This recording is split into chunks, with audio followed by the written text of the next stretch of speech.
Good morning again, everyone. Thank you for joining us. It's a pleasure to be here to answer your questions and work with you through these times. I'm joined by Employment Heroes People and Culture, Head of People and Culture, Alex Hacking, who has a wealth of knowledge and experience in dealing with all of the things that it takes to be a great people and culture or HR manager. Over her years of working at companies like Google and Yahoo and Ivy College, she has experienced pretty much, I won't say everything we're going through, but a hell of a lot. And we just wanted to take the time today to talk through many of the issues that we're facing in real time and the issues that you're facing in real time, and make this as interactive as possible. So, sorry, welcome, Alex. Thanks. Hi, guys. Thanks for joining us. So yeah, we'll be wanting to focus today on keeping this interactive, answering as many of your questions as we can, and trying to add as much value to you as we can. As I've said, we've had 3 webinars previously. We've had thousands of attendees and thousands of questions as well.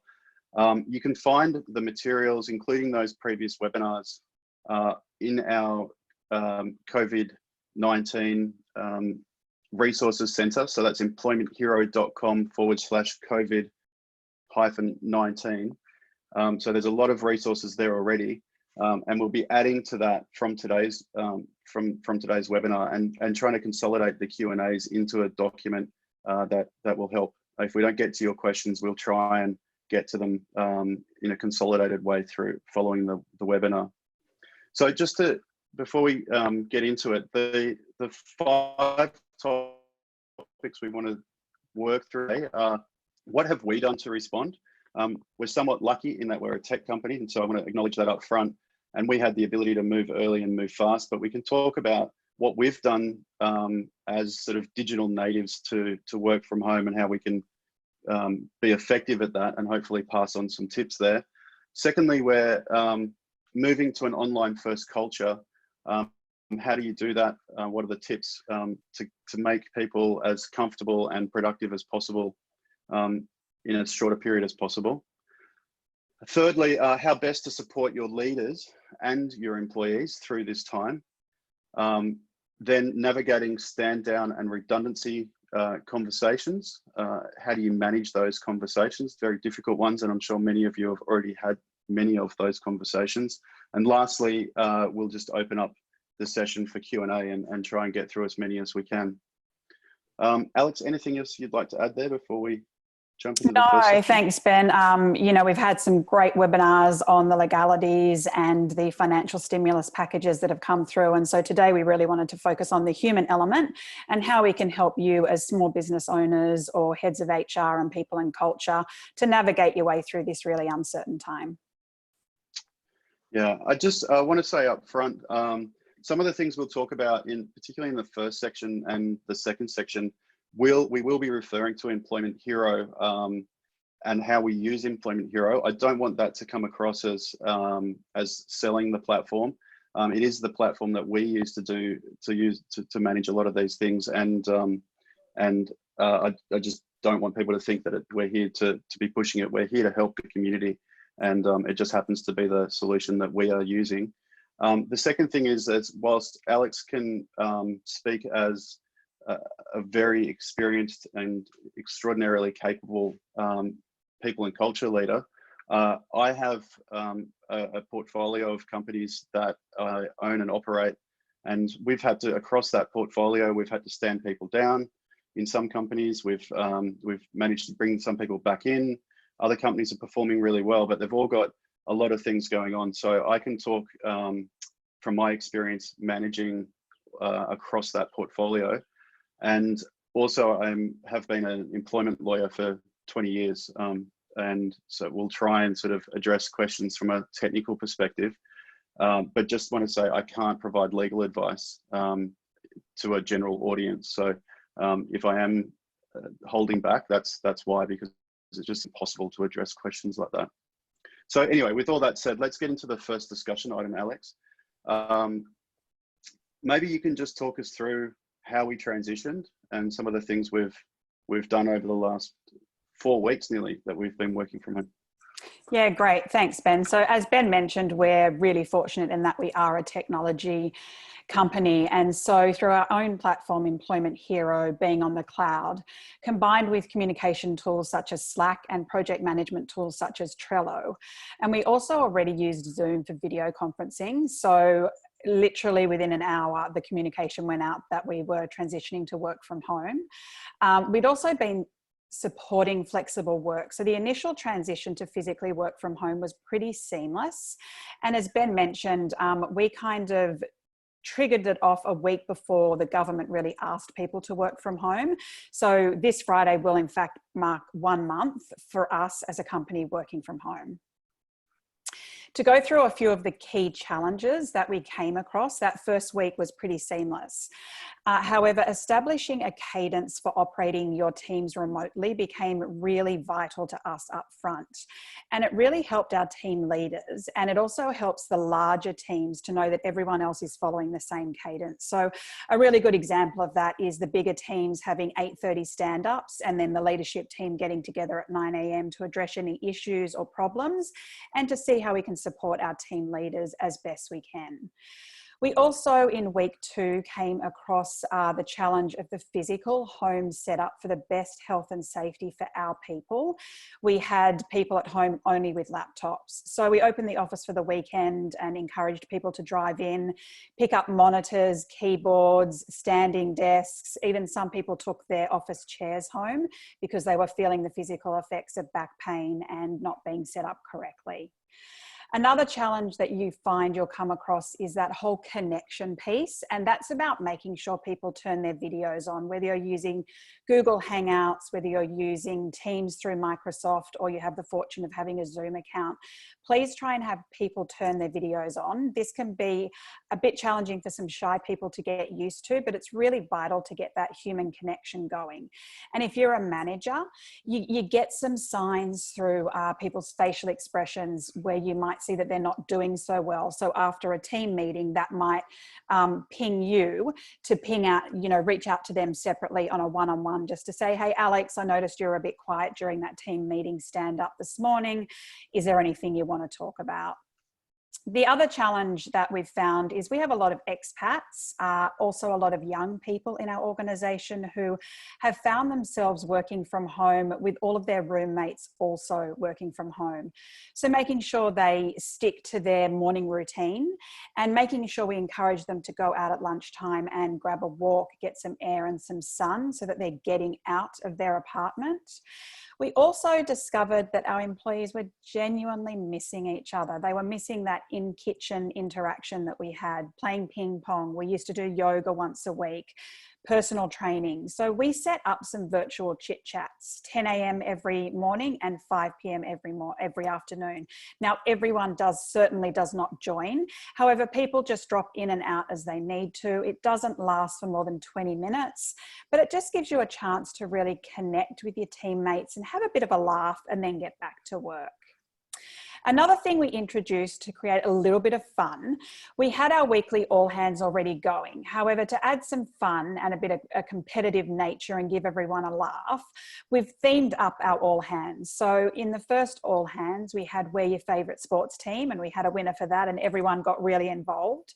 Then we did Your Favourite Headwear last week, and this week we're going to do Bring Your Favourite Cocktail or Drink, and we'll have a winner for that. And that just adds a little bit of flavour when you're all on video together and a bit of laughs. Another recommendation is reward and recognition. Now, this is something that's so easily lost when we're now transitioning to this entire work from home new world. You can no longer just turn around and say thank you to a team member or someone outside your team. As a manager, you're losing that ability at the very end of the day to say thank you for whatever you may have done today. So through our system in Employment Hero, we can thank a peer, and we can also recognize people based on our values. And we've found that really vital to engagement. Now, if you don't have Employment Hero, you can use things such as Slack or your All Hands, where you might have a section at the end of your All Hands where you open it up to the entire floor to call out someone during that week who's gone out of their way to help someone or who has lived up to your company values, and try and have your leaders really lead the charge for this. So if people are being quiet, then have them make sure they've got some people in their back pocket to be thanking on those Zoom or Hangouts.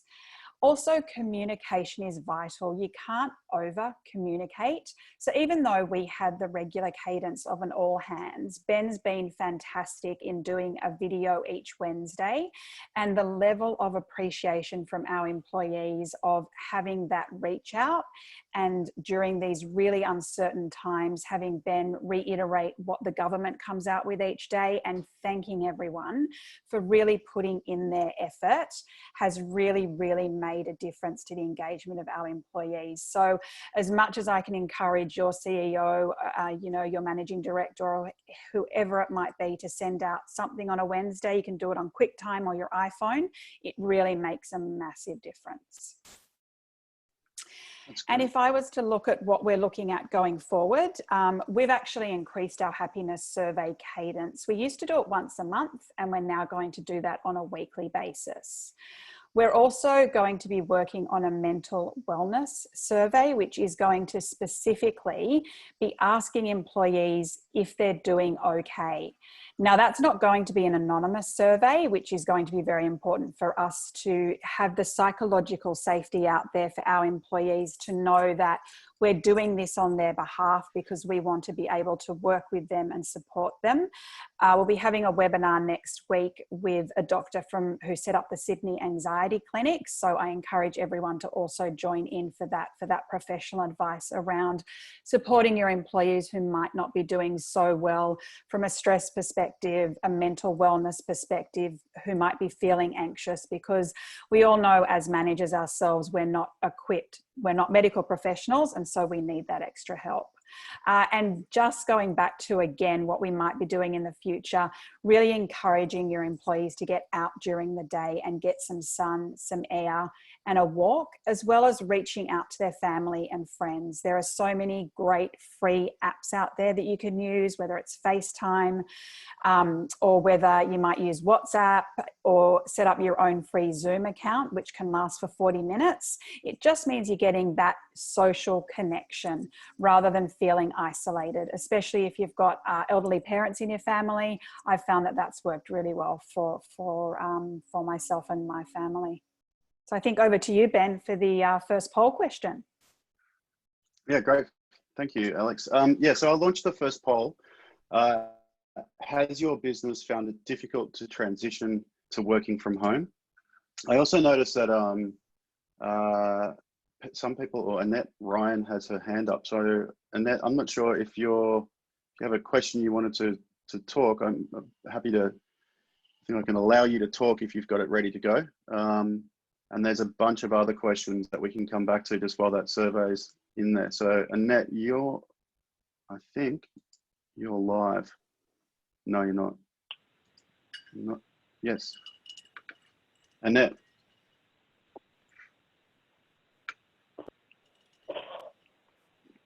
No. No, I think that's not working.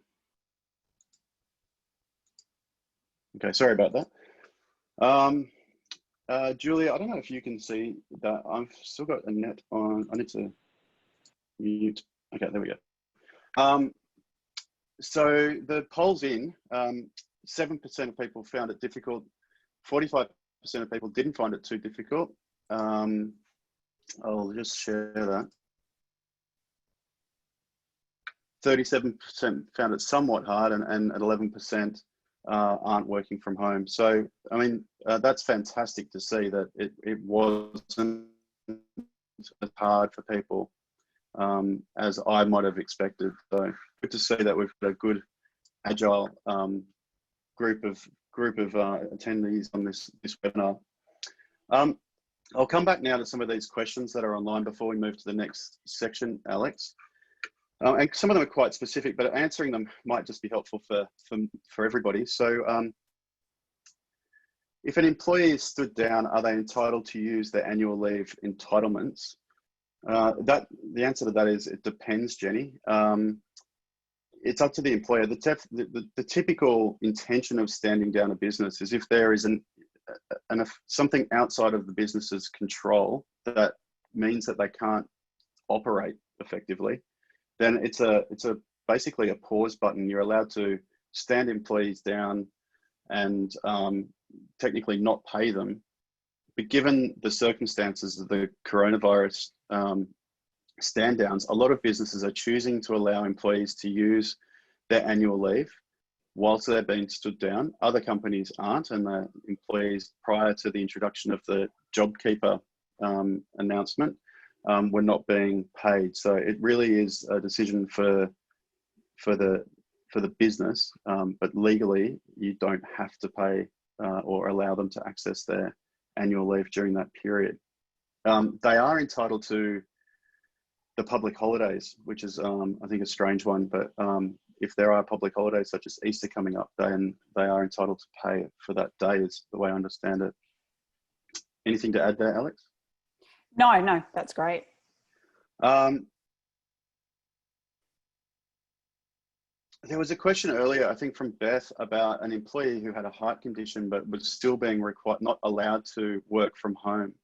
I just responded to that previously and said, the employer needs to be aware of the duty of care they have to provide employees with a safe working environment. And if they're aware of an employee who has a particular, is particularly threatened by coronavirus, and they are going to be in a situation where they may be exposed to it, if they're dealing with the public, for example, then I think the employer really needs to consider their duty of care to the employee. Whether or not if the business isn't performing an essential service, is actually living up to that requirement. Okay, just one more before we move to the next section.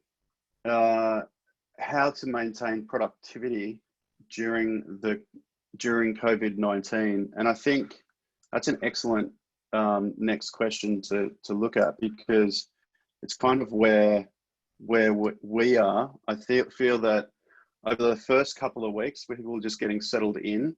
Now this is the new normal.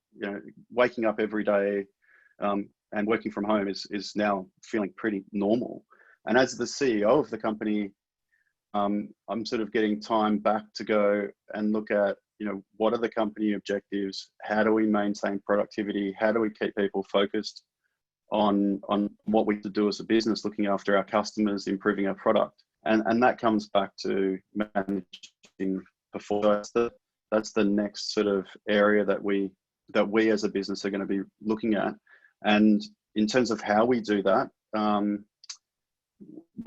we're in a fortunate position again, in that for 17 years we've been following a thing called the Rockefeller habits, setting a quarterly theme, which we believe is the most important thing that the company can achieve in the next 90 days, and then setting objectives around that theme, and focusing everybody's attention on, and the business's collective energy towards achieving the most important thing we can.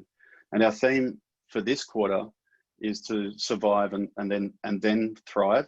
So we have to get through it, but we have to come through it in a form that allows us to thrive going forward. So that's due to be launched on Friday. And then how do we actually know that people are productive? How do we keep them focused on that theme? Is by using goals. So we use OKRs, or objectives and key results. And every employee in business either has an objective personally, or they're part of a team that has a team objective and they contribute towards the team's objectives. And all of those objectives line up with one of the company's top objectives. And we only have 2 company objectives for this quarter. So everybody is focused on achieving one of those 2 objectives. Alex, did you want to go into that a little more from your side? Yeah, so objectives and key results is what we use. And as Ben mentioned, everyone has one, or a team has one, and then they're aligned to our 2020 company objectives, which means that each individual has an absolute transparent understanding of how they contribute on a daily basis through their role to what our company is wanting to attribute. For example, our 2020 goal 1 is win in Australia. So everyone's goals are aligned to that. A really good way, we check in weekly on OKRs through one-on-ones with managers, and that's a really good way to make sure your productivity is remaining focused, which I think will be the next phase of challenges that we will come across along with isolation. And it's a really great idea if you can reward and recognize at all hands, or if you do them fortnightly, whenever you do them, achievements that teams are making within their OKRs. We've found our OKRs are transparent across the organization, so anyone can look up anyone else's OKRs, which we've also found really helpful in ensuring that accountability and people checking in on them all the time and updating them with measurable results. And that way anyone can look up what anyone else might be working on. You need to be agile in a time like this, though. We've certainly ourselves shifted our OKRs in the last quarter in terms of what we're working on from a product perspective, to make sure we're supporting all of our clients out there into how they can work from home the most effectively that they can.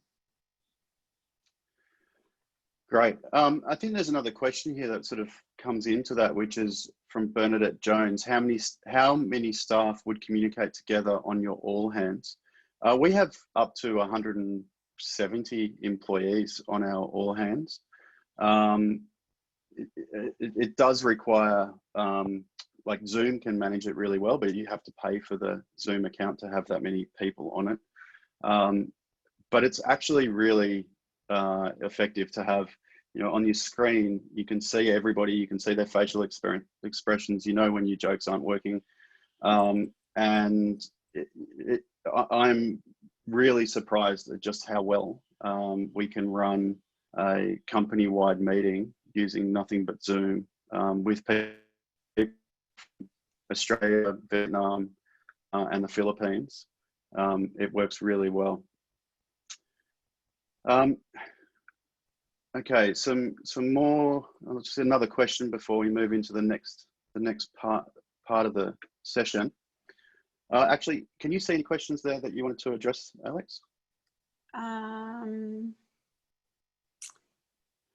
Here's a good one. Yeah, you go. We're likely to be working from home for many more weeks. How do we keep momentum going? People are feeling that we're now over meeting and can't get work done. How would you address that one, Alex? Try and limit your meetings. So maybe have a check-in at the beginning of the day and the end of the day, or just at the beginning of the day, and then a weekly one that's a bit more extensive. And ask for feedback, continuously ask for feedback, even if you're using SurveyMonkey or Google Sheets. Just be asking for feedback. Are we having too many meetings? Why do you feel that is? And it might be a need to have that social connection where some people are feeling the need to do that, so they're creating meetings. To try and counteract that, try and do some virtual chit-chat drop-ins.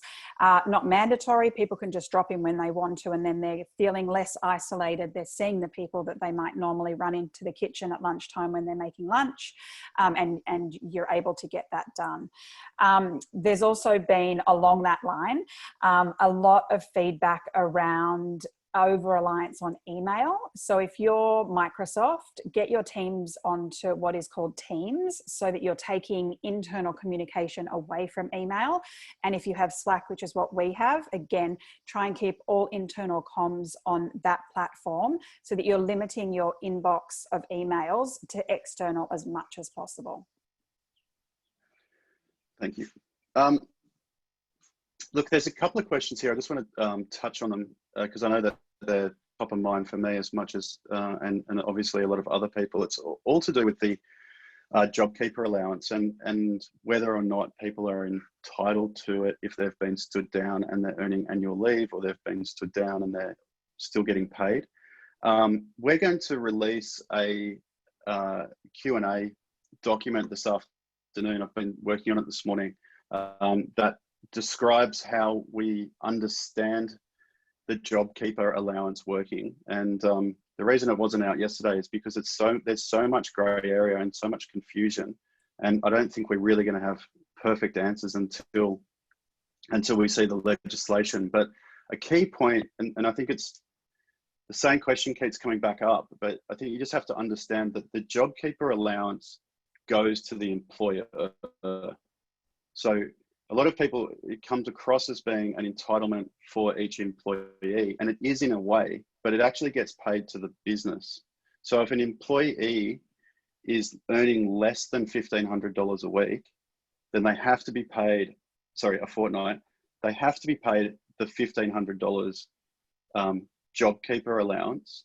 They can't be paid less than the $1,500. But if they're earning more than that, or they're still on their salary, the legislation doesn't dictate that the JobKeeper allowance has to actually go and increase somebody's salary from $52,000 to whatever.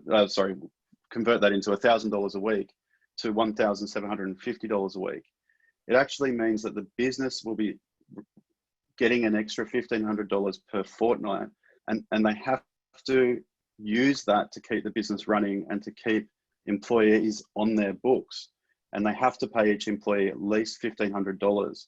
But beyond that, there are a lot of other ways that they can use that money. And in many ways, it might just be keeping the businesses, keep the business from becoming insolvent. So there's a lot of flexibility around the JobKeeper allowance and what you do with it. And I think at the moment, many people are just a little bit confused about it having to be directly directed to each employee. And that would be ideal, but there will be cases where that isn't what's going to happen. So specifically, that question was if somebody's taking annual leave and earning less than the $1,500, do they have to get the $1,500 on top? And the answer specifically to that one is no, they have to earn at least $1,500 if their annual leave isn't giving them that much. It doesn't have to sit on top of the annual leave payment, so long as they're getting a minimum of $1,500 per fortnight. Might choose to top it up over and above that, but that's not what it appears that the JobKeeper allowance is doing. It's not a requirement of the JobKeeper allowance. Does that make sense to you, Alex? Yeah, absolutely. But again, just keep your eyes peeled for this Q&A, this information document that we'll release hopefully this afternoon. All right, so section, Alex, we sort of jumped around a bit, but was how do you support your leaders at a time like this? Can you talk about the role of the HR professionals to support their leaders? Yeah, absolutely. And if you're a small business where you don't have a dedicated HR or people and culture person, this applies to you as well. I think, we unnecessarily are putting a lot of pressure on our leaders and our people managers and team leaders. And we take that a little bit for granted. We're asking them to step up, and they are in all cases doing so and doing amazing in their jobs. It's really important that as HR, we do reach out to them during the day, even if it's a Slack message or a message through Teams, Microsoft, just to say, hey, Megan, how you doing? How is the team doing? Is there any way I can help you? Can I jump in on one of your stand-ups? Can I jump in on one of your team meetings to help you out? A really good example, yesterday was the first day of the quarter, and I jumped in on a couple of team meetings and ran some sessions around OKRs and how to think about moving forward in this time of uncertainty and redoing OKRs for Q2 of this year. If you have an employee assistance program, it's really important that you do remind all of your employees and your people managers that that is there for them to use, that it's confidential and it's professional counselling.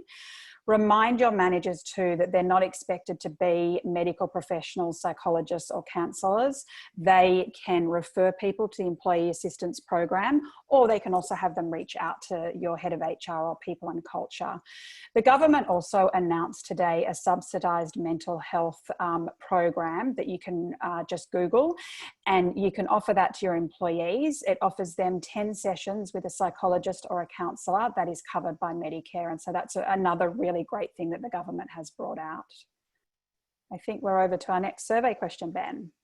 Yeah, which I actually launched while you were talking. So I will now share those results. Well, there's a few more coming in. So actually they're coming in thick and fast. I think people were paying attention to what you said. So sorry for dropping that in front of you while you were talking. Just while we're waiting for the results to come in, I'll call them out as they are now and then share the survey. The question is, are you regularly checking in with leaders and teams on their mental and physical well-being? And the answers are 57% of people saying yes, 14% of people no, and 29% of people somewhat. So a bit of a varied one there, but again, great to see that the majority of people are checking in on their team's mental wellness. Now, just on that, I know as CEO and looking at the companies that I'm involved with, my fear and my concern right now is we're moving into another stage of this Rona atrocity, and we're starting to see the death toll climb, around the world, and you now can't hide from the reality of the crisis, the actual death toll of the crisis. Before, there was a lot of activity, moving home, getting set up, understanding how to work and connect with people from a work from home environment. But we're now all sort of in that. That is the new norm. And our teams are just going to be faced with the severity and the ugliest part of this coronavirus for the next 4 weeks. And I think we really need to start to step up the way that we manage the mental health and the anxiety that is inevitable when people are effectively living through a war type scenario. So we really have to figure out how we can support our teams and every individual to deal with that reality. We're trying internally to do that by launching a mental wellness survey that we're putting together with the anxiety doctor that Alex mentioned before, and that'll be launched across the board to all of our customers. Will have access to that mental wellness survey, so they can check in through that. And I hope, we're sort of still formulating it, but I really hope that it does call out people who need special attention. But then even internally, we've said, what happens then? What is our obligation if somebody really calls out and says that they are struggling? What is the responsibility of an employer in that situation? So maybe Alex, if you can talk to us about some of those things and how you think we can help everybody scenario, or even do you agree that that is the new scenario? Yeah, I absolutely agree. It's the new scenario. And I think, again, our next challenging piece will not just be that anxiety of seeing all of these terrible things around the world. We're exposed to news 24/7. I do think that isolation is going to really play into coming weeks. So making sure you're over communicating, that your leaders are really taking the charge. That example of Ben sending out a Wednesday video to the team, thanking them for hanging in there and understanding and giving them the psychological safety to put their hand up and say, I'm not doing so well, I need to chat to someone, and then giving them those external professional resources to talk to, or taking advantage of that new government subsidized Medicare help that they've put out there today. You can't over communicate enough that you understand people are feeling what they're feeling. Ben was very vulnerable just then, saying that he's an owner of many businesses and it's very uncertain times for him. I think also to reiterate that we are in a really great place in Australia, and to make sure remind your employees to practice what the government are asking us to do so that we do slow the spread and try and flatten our own curve. And a small reminder that as a country, we are in fact in a really great position compared to other countries. We will be working from home for a while to make sure that we don't have another spike and that trend does keep going. But the more that you can reassure employees that Australia is doing well and back the government up in terms of, yes, the rules are changing every day, but we have to follow them because they are the professionals and they're giving us the best advice. And it's all in the name of our own health and safety. That's great. Thank you, Alex. I'll just say, just as a point of reflection, when putting those little video updates together, I end up recording them about 10 times. And the first time I record it, I realized that I'm talking as a CEO, as a business, like as an aggressive entrepreneur, and asking how productive people are and thanking them for getting through the work. And when I watch it back, I realize like I'm completely missing the ball. You don't need to worry. I think our team, I can say from Employment Hero anyway, our team has never been more productive, more focused, and more keen to deliver for our customers without ever being asked to do it. What they want to know from me as the CEO is that I care about how they're feeling and that we're here to support them and that they've got a support network through the business behind them, and they need to know that that we're just there. So I have to actually catch myself when speaking to the team to make sure that I'm not just being, that CEO focused on business and really just focus on the people. I'm not sure if that's common, but that's something I've certainly discovered. And Alex has been just so helpful in pointing out some of those subtle differences between how we're addressing people's concerns. But I'm sure if Alex can help me do that, then anyone who's an HR professional can do the same for their leadership as well, just helping them focus on the right things. And I think that's just such a I'm getting from Alex. So Alex, the next one is dealing with these difficult conversations. There's a great meme. I actually shared it with my board. It was like a questionnaire. Who led the digitization of your workplace? The CEO, the CTO, or COVID-19? And COVID-19 was the one that was circled in the meme. And it's that is the reality of this situation for every business out there, is that COVID-19 has forced them to go through a digitization experience that may have taken a decade, and now a restructuring that may have taken months to plan, but it's being done within hours or minutes or potentially days. And it's not over, because every Monday we wake up and something's changed again. So maybe talk us through, Alex, some of the conversations that you've been having and how to have those difficult conversations when you're standing down somebody, when you're restructuring a team. There's been some questions already through the chat around, moving to a 4-day work week or an 80% salary. There's so many scenarios here that I know you've experienced already. So maybe you can talk us through some of those. Yeah, great. Thanks, Ben.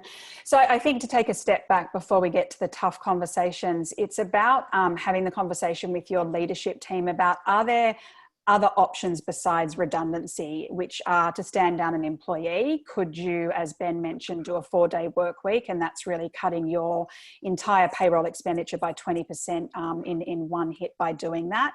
Can you have your employees take leave? And also, can you repurpose any of your roles within the business to other areas of the business that might be experiencing higher demand? For example, customer support. Do you have people elsewhere in the business that can move over? And in that vein, giving people the psychological safety to put their hand up and say, hey, do you know what, Ben, I have some extra bandwidth. What else can I do with the business? So having that honest conversation with their boss. Also emphasizing to your leadership team that there there is a massive cost. When we get through this and we all hit the ground running again, we're going to need to hire, recruit, ramp up and get new people back on board into the business. That is expensive and that takes time. So the more we can stand people down and have them ready to get started again, the better we'll all be as businesses and as an economy as the whole. Now, the tough conversations part is far from easy, and a lot of us will find ourselves in this position for the first time ever. You'll also find that you will have managers who have never had to have these types of conversations before. So as the head of HR or a small business owner, you need to be there to really support people. If you're in the unfortunate position of having to make decisions on making people redundant, know that it's human to feel absolutely crap about having to make those decisions. You wouldn't be human if you didn't feel absolutely terrible about having to make someone redundant in any time, let alone the uncertain time that we're going through now that's no likely going to be followed by a recession. So just be human, treat everyone with respect and dignity. Know that people will remember how they were treated during these conversations. Be mindful that people will talk, and also keep in mind that hopefully when all of this is over, someone that you do have to stand down or make redundant, you want them to come back to the business with a really great frame of mind, loving your business, your brand, and your people, which they will. And to support your managers through the conversations, help them to script the conversation, but allow them to be really authentic. I remember getting terrible advice early in my career around redundancy conversations and to never show your emotion. It's absolutely fine to show your emotion if you are having to tell someone that they're impacted and that they're losing their job. It makes you more real, it makes you more vulnerable, and it makes them understand that you're not wanting to have that conversation. And that's probably the best advice I can give you on that. And if you have an employee assistance program, please make sure you offer that up. Give them references to the JobSeeker line that the government has put out there. But again, just be as authentic and as supportive in offering them references and everything you can. And if you can create an alumni community of those people, if you are making redundancies, that can be really good because they can support one another as a team that used to work for your company. And again, they will hopefully come back and potentially work for you again when we all get through this. Thanks, Alex. There's a couple of questions here I just wanted to touch on. We're now up to over 100 questions, so bear with me while I try and sort of sort them out. One that seems to be coming up is there's a lot of now with the the JobKeeper allowance. I think a lot of businesses have moved to standing more people down and having them on the JobKeeper allowance, which is, I'd have to say, just such an epic decision for our government. And it just makes me so proud to be an Australian that we made that choice to support businesses and their employees through this time. I think it was a great decision. But now businesses are faced with the prospect of having a large number of employees who don't have work to do and they're being paid to sit at home. And they're doing that morbid scroll through their Facebook feed and turning on the news and just being inundated with that negative news cycle. What's a good way to support those people who have been stood down, who are sitting there with, not allowed outside other than for a quick bit of exercise? Let's come up with some ideas on how we can deal with those people and keep them motivated and focused on their wellness. I think the first thing is to acknowledge that, you understand that it is really challenging for them. Give them the advice to stay away from constantly looking at social media or even turning the TV on during the work day, and have a bit of a brainstorm with your leadership team or management team. Are there things that they could be working on? Could you redirect your business to be doing something else or working on something else? The New South Wales government reached out yesterday and asked for businesses to log on and offer their help if they could help to manufacture or make medical goods and supplies. They had over 500 businesses register yesterday, which was just amazing. So putting your brains together, are there policies that they could be working on? If you're in retail, are there things within the store that they could be working on? Or could you be brainstorming about how to get your business online and do more social marketing to get the brand out there? What could you be doing around the brand? So, you know, everyone has a brain and everyone has resources. It's about giving them the direction, as well as really highlighting to them that it's not healthy for their mental wellness to be turning on the news during the day or constantly checking social media. Yes, you do need a break to get out and get some air, but try and think about how you can redirect your business into doing something different in this agile world, and it could turn into something really, really profitable. Yeah. And you know, there's plenty of social activities as well. Like how many of us have seen things where you can help out around the community, making phone calls to people who are in isolation, to the elderly who just need, you know, who aren't technologically savvy, but would love to talk to anyone. There's a bunch of ways, and maybe as a community we can put together I'd love everybody's input. We've got a Facebook community and a Slack community set up.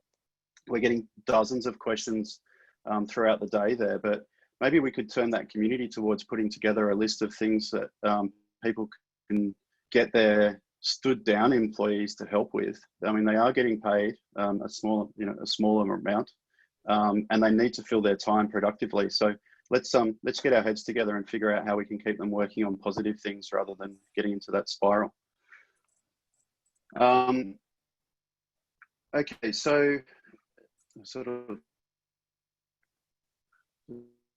again around, and thank you for putting up with that.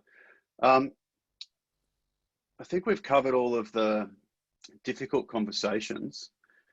We might move, Alex, into just some quick fire questions. Do you have the questions up there as well? Yeah. Okay, maybe you just choose one, then I'll do one, and we'll get through as many as we can in the last 10 minutes. And if people want to throw any more questions in there, we'll sort of keep going through them.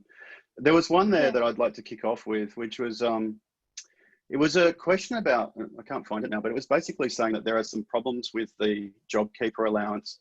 It's inequitable. It misses out on people who weren't employed on the 1st of March. And I'll agree, there's, you know, this is a baseball bat of a solution. It's not finesse, it's figuring out. I mean, I sort of look at it this way.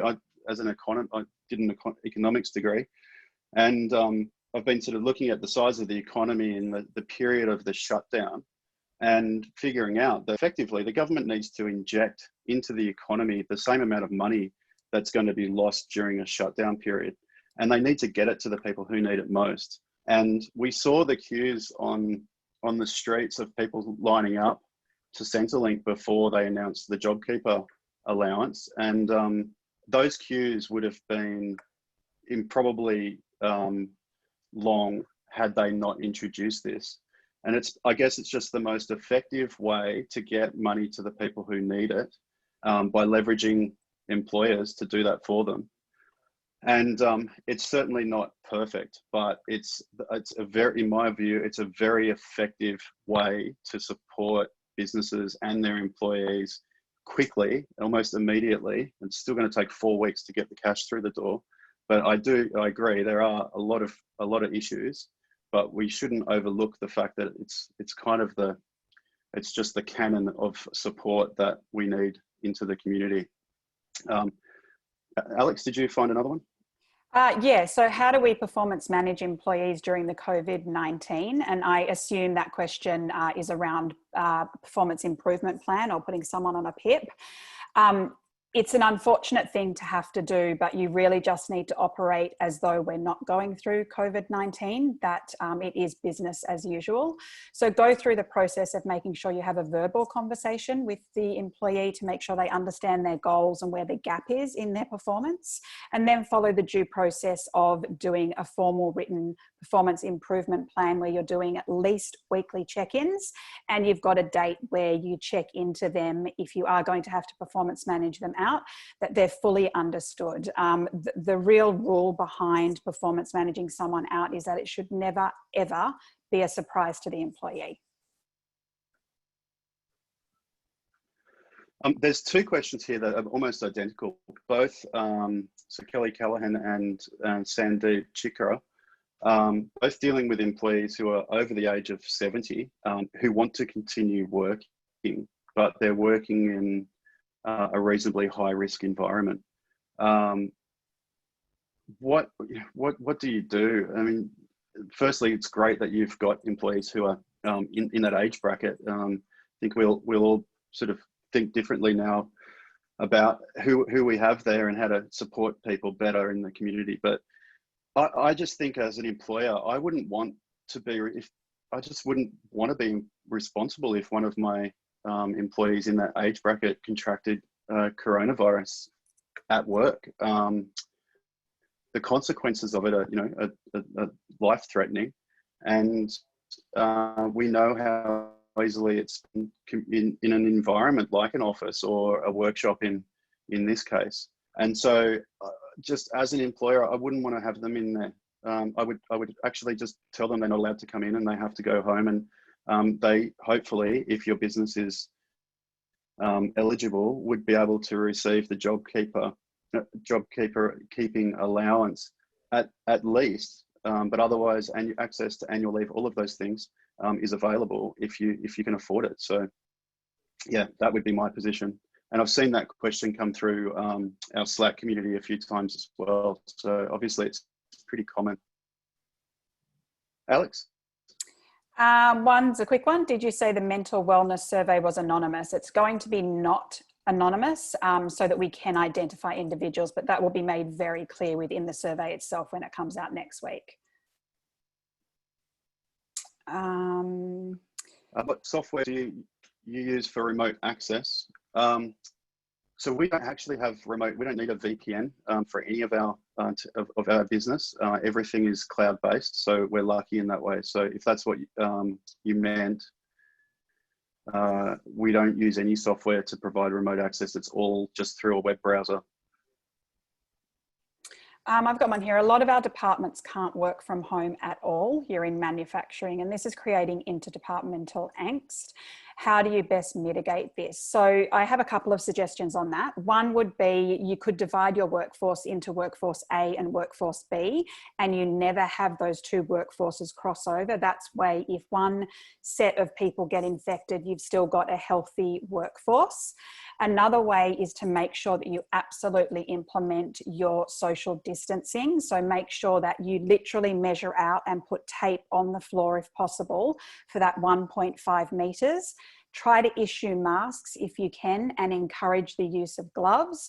Make sure you're providing sanitisation for your employees. And if you can put some posters up around the wall, and we certainly have some within our COVID-19 pack that's online, as many of those posters as you can put around to remind people of hygiene, the better. And try and talk openly about it to your employees to try and get that angst down. Acknowledge that they're feeling the angst and let them know that you are going to divide them into two shifts and you're going to social distance while they're in that workshop or that manufacturing environment. Scott Leonard asks, bottom line is, do people pay, not pay JobKeeper until the legislation is passed?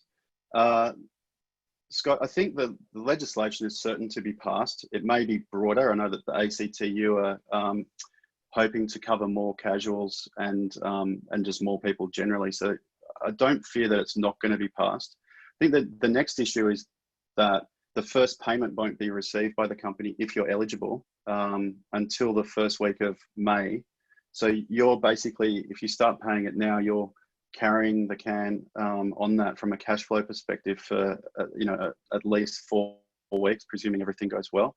And if that puts your business into serious financial stress or increases the likelihood that you're going to voluntary administration, I think you have to be really careful about doing that. But if your business can afford it, and if your business is confident that it's eligible, I wouldn't be taking any risks around eligibility if you're down 20% and you think you're going to take a risk. I think you're exposing yourself there.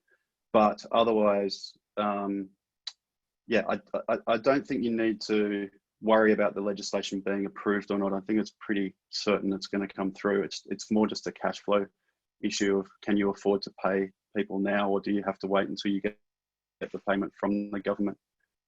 Alex?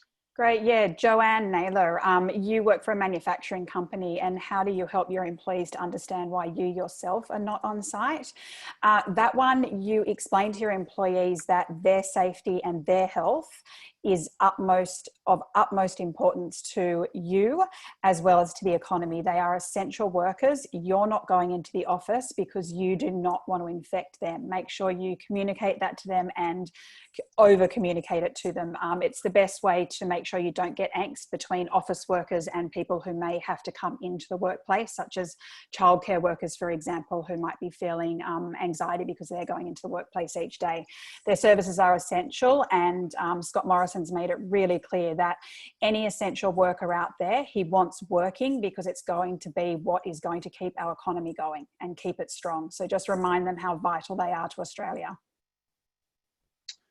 Yeah, Keith, another one on Keith Caldwell, another one on the JobKeeper start date and just uncertainty around that. You point out in his question, he asked, if somebody hasn't seen a 30% reduction in turnover, but they anticipate that they will, because that's what the fact sheet sort of says, is you don't necessarily have to have already experienced a 30% decline in turnover and you anticipate it. I think the question there is, does it kick in once you hit the 30% reduction in turnover, and are you taking a risk in paying before then? I think the way that they're, again, it's a very blunt approach. I think if you get there and you can prove that you did experience a 30% turnover, then you're eligible, and the eligibility starts from the 31st of March. And and I think that's it. We've been on calls with the ATO, and we do have a little more information, a little more clarity that we'll include in our information document that we'll release this afternoon. So keep an eye out for that. Alex. So Belinda Gleeson, if we move to a 4-day week and offer annual leave, long service leave or unpaid to offset the reduction, do we need to provide a written amendment to their employment contract, or is the employee entering annual leave into the employment hero sufficient acceptance? I'll let you answer that, Ben, but I think we probably need to use the template that we put into the system. Sorry, I was looking for my next question. Can you just repeat it? So it's, if we move to a 4-day work week, is it sufficient for people just to be entering their annual leave into the Employment Hero system, or do we need to issue them that template letter where they're agreeing to a 4-day work week? I'd probably do both, just for the, there have been questions in there about moving to a 80% salary or a 4-day work week and dealing with that. First thing is, if you are going to make that change, it has to be mutually agreed, and it needs, I implore you, I'm sure in certain circumstances you could do it orally, just a verbal agreement. But if you can get it in writing, I think it's going to be very important. If this lasts for 6 months, and at the end of that we need to be all understanding what we agreed back in March, it's going to be very important to have that in writing. And then in terms of how you maintain the annual leave, if you've got a system that makes it easy to submit your leave days electronically, it takes seconds, I would use that. So if it's more difficult, then don't. I know internally and across our companies,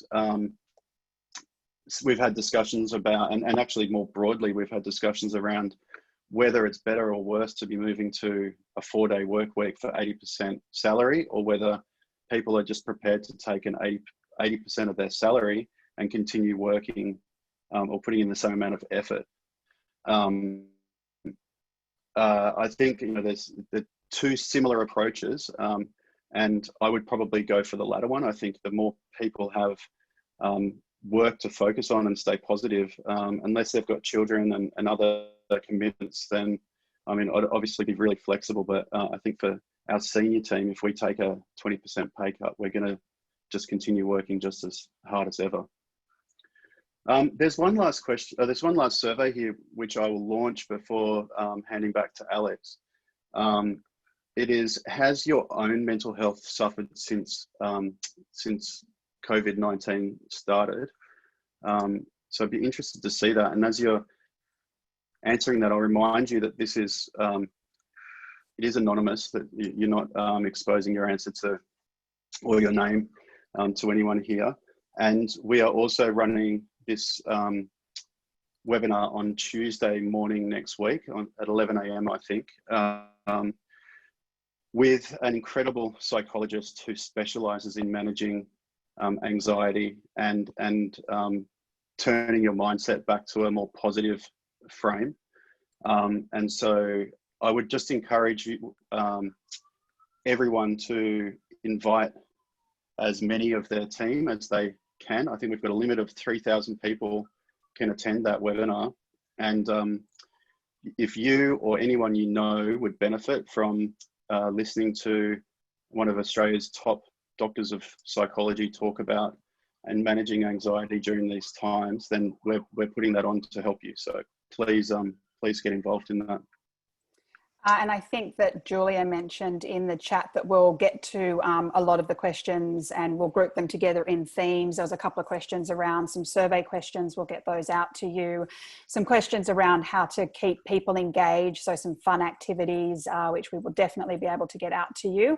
And please do join our new Slack community. We're finding some really good interactions on that. And as Ben mentioned, we will be sending out more details on the JobKeeper stimulus package that has come out, because there are a lot of questions around that.